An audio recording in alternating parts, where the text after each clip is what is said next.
Un valle en medio del desierto. Una porción de tierra ubicada entre los ríos Éufrates y Tigris. Mesopotamia significa en griego entre ríos, y fue así como se denominó este territorio que coincide aproximadamente con las áreas no desérticas del actual Irak y la zona limítrofe del noreste de Siria. Grandes ciudades como Uruk y Nippur, el origen de la civilización sumeria, héroes legendarios como Gilgamesh, el Código Hammurabi o los imponentes Ziggurats son algunas de las partes que forman la historia del Oriente Próximo. Pero fue aquí, más precisamente en la ciudad de Uruk, en la actual Irak, donde se ganó una de las victorias más grandes de la humanidad en la batalla incesante contra el tiempo. Fue aquí donde aprendimos a escribir. La muerte ya no podía silenciarnos. La escritura nos dio el poder de atravesar milenios y hablar dentro de la mente de los vivientes.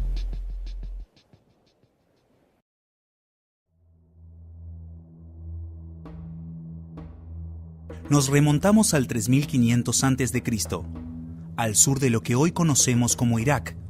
En la ciudad de Uruk estaba asentada la civilización sumeria, y precisamente de allí datan las primeras tablillas de arcilla húmeda con escritos pictográficos. Con la expansión y el aumento de población, la escritura surge por una necesidad en la administración de las ciudades.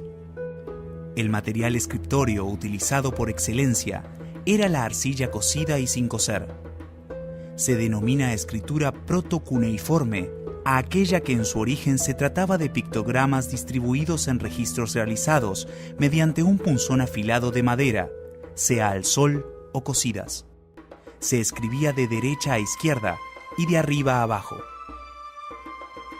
Se estima que alrededor del 2800 a.C. aproximadamente, los escribas cambiaron la posición de los pictogramas y comenzaron a escribir en renglones horizontales, de izquierda a derecha y de arriba a abajo.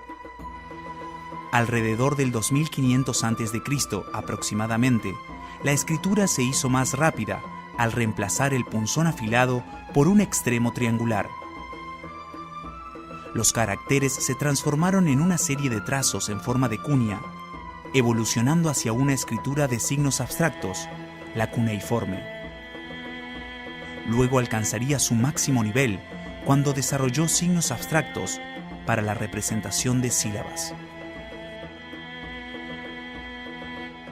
Hoy sabemos que esta escritura apareció sobre el 3200 a.C. en la ciudad de Uruk. Ellos mismos se dieron cuenta de que era un gran invento y por eso se difundió por todo el Próximo Oriente. Sobre el 3000 a.C. ya la encontraron en el área de lo que es el actual Irán, utilizada por los predecesores de los elamitas. En el 2500 la encontramos en Ebla, zona de Siria, utilizada por los eblaitas para escribir su escritura que pertenece a las lenguas semíticas. Y en el 2000 la encontramos en Anatolia, utilizada en los primeros pueblos indoeuropeos, como los hitita o los luvitas. En Mesopotamia, era el primer sacerdote quien administraba el Estado y dirigía el ejército. En las decisiones importantes, era asesorado por un grupo cercano de sacerdotes. Los deberes eran de naturaleza variada, desde lo religioso hasta lo gubernamental, e incluso lo médico, a principios de la historia mesopotámica. Por otra parte, diferentes sacerdotes desempeñaban diferentes funciones, a pesar de que todos los sacerdotes sostenían un estatus de alta autoridad. Como gran parte de las religiones, los sacerdotes de Mesopotamia tenían su templo. Las gentes de Ur, Asiria y Babilonia llamaban a los Ziggurats fundamentos del cielo y de la tierra. Un Ziggurat era un monumento con una base de planta cuadrada o rectangular, construido en forma de alta terraza, escalonado en varios niveles, 3, 4 o 7, en el último de los cuales se erigía una capilla o un templo. El núcleo se construía con adobes secados al sol, revestidos con una gruesa capa de ladrillos cocidos en hornos. El templo, en la cima, al que se accedía a través de escaleras situadas de forma perpendicular a la fachada o adosadas a esta, eran de ladrillos esmaltados. Los palacios son otra de las figuras arquitectónicas que nos dejó esta época. No existía una forma prevista para el palacio.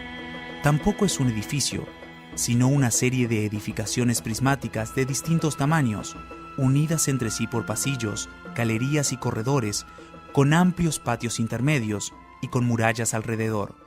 Algunos de los palacios más importantes fueron los de Nínive, Khorsabad y Nimrud.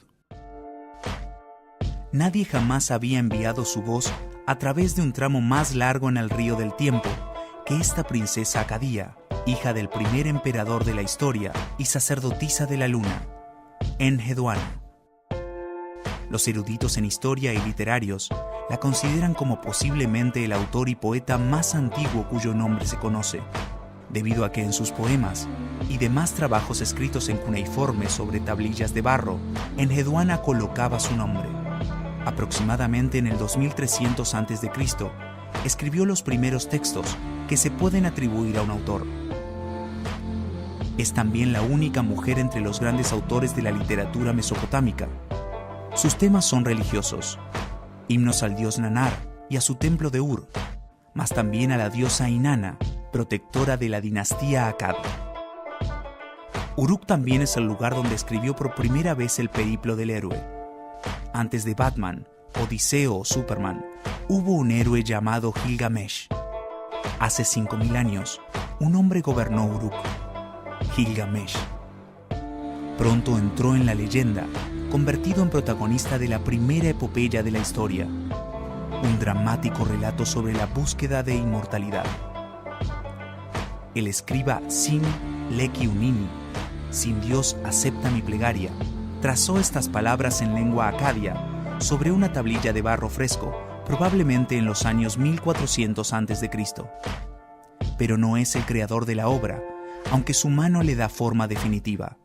El relato que pone por escrito se hunde en la noche de los tiempos, más de 1000 años atrás, hace aproximadamente unos 6 milenios. El Código de Hammurabi, datado hacia el año 1700 a.C., es uno de los primeros conjuntos de leyes que se han encontrado y uno de los ejemplos mejor conservados de este tipo de documentos de la antigua Mesopotamia. Fue creado por el rey Hammurabi, que gobernó Babilonia entre los años 1792 a.C. y 1750 a.C., siendo el sexto rey de la dinastía babilónica, realizando una tarea unificadora del reino, entre la que se destacó su obra legislativa. Es sin lugar a dudas una de las mayores maravillas que nos ha legado la antigüedad. Se presenta como una gran estela de basalto de 2,25 metros de alto. En lo alto hay una escultura que representa a Hammurabi, de pie, delante del dios del sol de Mesopotamia, Shamash. Debajo aparecen inscritos, en caracteres cuneiformes acadios, leyes que rigen la vida cotidiana. Fue colocado en el templo de Sipar. Igualmente se colocaron varios otros ejemplares a lo largo y ancho del reino. El objeto de esta ley era homogeneizar jurídicamente el reino de Hammurabi. De este modo, dando a todas las partes del reino una cultura común, se podía controlar el todo con mayor facilidad. Las culturas de Mesopotamia fueron pioneras en muchas de las ramas del conocimiento. Sus restos, aunque quizás todavía hay muchos por descubrir, muestran una cultura que ejerció una poderosa influencia en otras y, por ende, en el desarrollo de la cultura occidental.